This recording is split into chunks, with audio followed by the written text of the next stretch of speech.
video, I'm going to give you an answer for a question. The question is, where can you find this art installation featuring vintage street lamps? For some reason, I cannot show you the picture, but I think you know what the picture looks like. Well, I'll give you the answer for the question.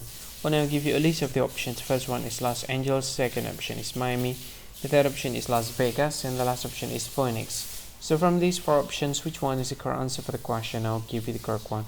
And the correct answer for the question is Los Angeles. So that is the answer for the question. Los Angeles, that's the answer. Hi, thank you so much for watching this video. If you find this video is very useful, you can help this channel to grow by subscribing this channel. Click this subscribe button and don't forget to like this video.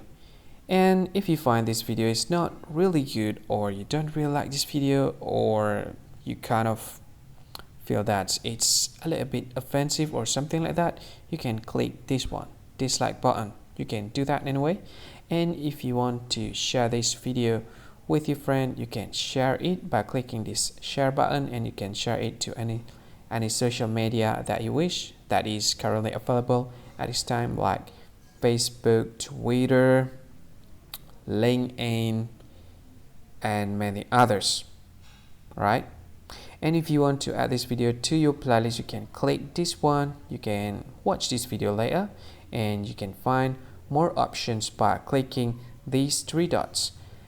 And yeah, don't forget to subscribe. I think that's all of it. Thank you so much for watching this video, and see you again in another video. Bye bye. See you again.